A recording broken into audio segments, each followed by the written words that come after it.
Welcome. I'm Bev Adams. I'm an independent demonstrator with Stampin' Up, and this is today's project. I was just asked to make a cheat sheet for the envelope punch board like I have made for the gift bag punch board. I don't personally find the directions for the envelope punch board difficult, but I have made a cheat sheet because when you are making it, it is covered up. So here it is. I will post it on my website. I've got all this blank space because I've also tried to make directions for using the envelope punch board for a box. This is a little bit more complicated, so I will make a video for this soon. Almost all of my cards are 4 1/4 by 5 1/2, which fits perfectly in our medium envelopes. But sometimes you want to switch it up, like this long skinny birthday card. This card is 3 by 8 1/2, and I can make a custom envelope for this card. I'm using the Frosted Floral Specialty Designer Series paper. This paper is really beautiful. It's got this nice sheen on it. For one thing, it's a little bit lighter weight than some of our other Designer Series paper. And then also this particular pattern does not have an up and a down, so it looks great from either direction. So I just need to find the 3 by 8 1/2 for my card size.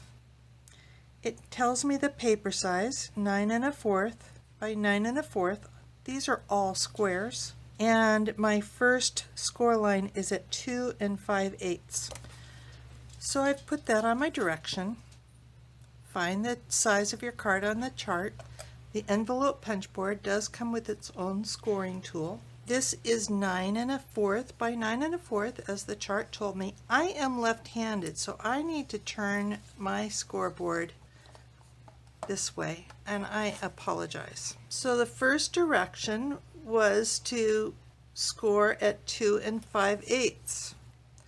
So I'm going to look up here on the ruler, and it's going right to left, so that's a little bit confusing.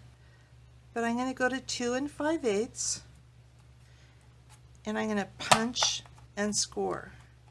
Now this is going past the edge. I don't know if you can see that my paper is going past the edge of the scoreboard. So if that happens, I just want to go as far as I can and then go ahead and fold it and crease it so my crease line goes to the edge. If you use the scoring tool past the edge, it's easy to tear it here. Okay? So I'm going to turn my cardstock counterclockwise. That's this way. 1/4 of a turn. Then I want to move this crease to this little pointer.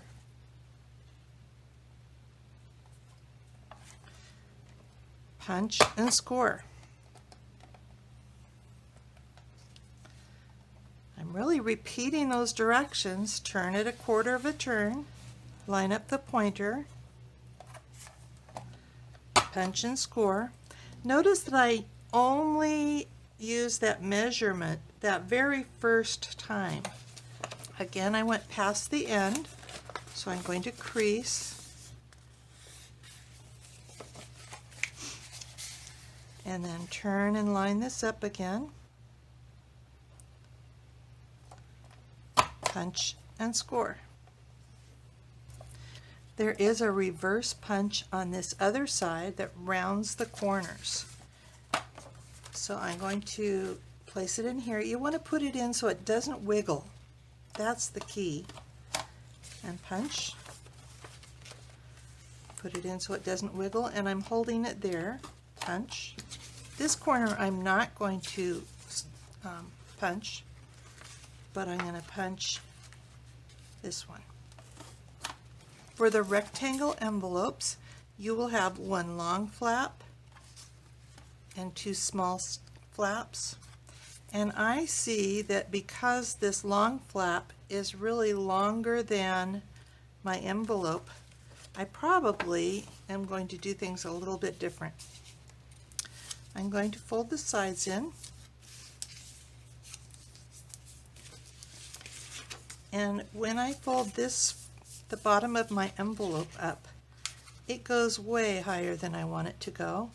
So I'm going to actually kind of mark where it crosses, and I can either fold this under or I can cut it off.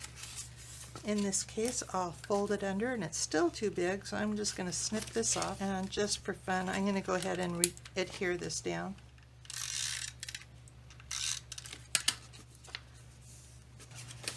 So then I want to put adhesive here. You can also put adhesive on this side, but be careful that you don't put adhesive past where they cross.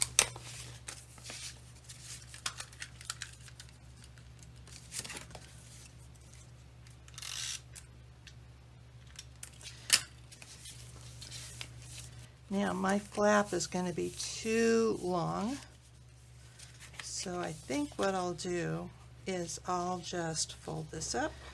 To be sure that I'm cutting that straight, I'm going to use my trimmer to cut it, and now I've got a straight side up here.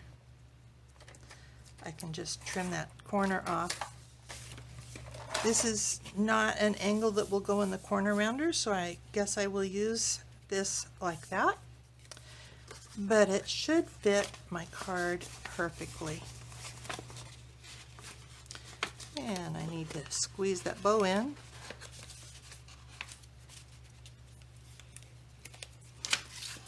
And I have a perfect custom envelope for my special card. So when I'm ready to send that, I'll just use adhesive there to close it. You could also use glue dots. If you use glue dots, I would put the glue dots on the flap.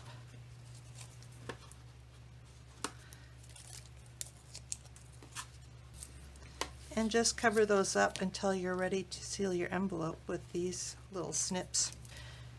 So remember at the beginning I told you that it looks great from either direction.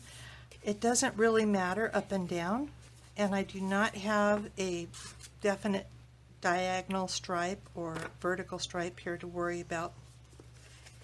Makes things a lot easier. If you were mailing this, you would have to use labels for your address. So there's my directions for the envelope punch board. If you follow this link on the video or in the YouTube description below, I'll have free detailed directions for this project and product links. I sell the Stampin' Up! Products you've seen in this video. Just click the links for products you'd like to purchase, and you'll be taken to my online store at Stampin' Up! Be sure to read about the frequent shopper points I offer my customers. I'd be honored to be your Stampin' Up! Demonstrator. If you're new to stamping or Stampin' Up!, you might want to check out the Basics tab on my website, where I share about stamps, ink, and paper, cutting card bases and layers, and some of my favorite tools. I offer lots more resources at bevadams.com. Click on Scroll My Projects, and you can go back year by year to 2011 and click to go to the original post with directions. Getting Organized, for lots of resources like a practically free stamp pad storage solution, a basic toolkit you can grab and go, labels and case inserts for just about every product, and more. Products from Bev, for information about sharing my Evernote notebook of current Stampin' Up! Products, taggers to name all those layering framelits, a paper sampler for Stampin' Up! Cardstock, heavy-duty bags to store your 12x12 and 6x6 paper, and for the bow maker that my friend makes that I'm always using on my videos. Save money or make money.